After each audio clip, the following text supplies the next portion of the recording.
ഞാനിവിടെ വന്നിട്ടുള്ളത് ഒരു സ്പീച്ച് പറയാനായിട്ടല്ല, ഞാൻ എൻ്റെ എക്സ്പീരിയൻസ് ഷെയർ ചെയ്യാൻ വേണ്ടിയിട്ടാണ്.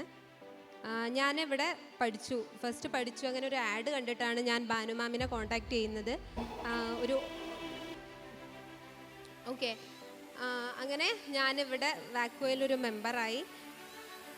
അതുവരെ നമ്മൾ ജോലിക്ക് പോകാണ്ട് ഫസ്റ്റായിട്ടൊരു ജോബിന് വരുമ്പോൾ ഒരുപാട് ഒരു കൺസേൺസ്. ഞാൻ ഭയങ്കര ടെൻസ്ഡ് ആയിരുന്നു. എങ്ങനെയാണ് ഞാൻ എൻ്റെ വീട്ടിൽ നിന്ന് ഒരുപാട് ദൂരം വന്നിട്ടായിരുന്നു ഞാൻ ഓഫീസിൽ എത്തിയിട്ടുണ്ടായിരുന്നത്. പക്ഷേ എന്നിരുന്നാൽ പോലും നമുക്കൊരു ഫാമിലി അറ്റ്മോസ്ഫിയർ തരുന്നതായിരുന്നു സാർ ആയിക്കോട്ടെ, മാം ആയിക്കോട്ടെ, എല്ലാവരും.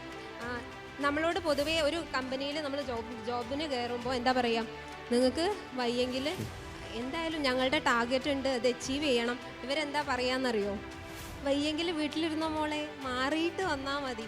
അത്രയും നമ്മളെ നന്നായിട്ട് കെയർ ചെയ്ത് ഇങ്ങനെ കൊണ്ട് നടന്നിട്ട് അങ്ങനത്തെ ഒരു സാറും മാമുമാണ്. അപ്പോൾ അടിപൊളി എക്സ്പീരിയൻസ് ആണ് എനിക്ക് ഇവരുടെ കൂടെയുള്ളത്. ഞാൻ സ്റ്റിൽ വർക്കിംഗ് ആണ്, ടീച്ചറായിട്ട് വർക്ക് ചെയ്യാണ്. എന്നാൽ പോലും ഞാനിപ്പോഴും എനിക്ക് ഒഴിവ് കിട്ടുന്ന ടൈമിൽ ഞാൻ അങ്ങോട്ട് ഓടിയെത്തും. ഒരു ഫാമിലി ഫീലാണ് എനിക്ക്. ആ ഒരു റൂട്ട് പോകുമ്പോൾ ഭയങ്കര ഹാപ്പിനെസ്സാണ്. So thank you.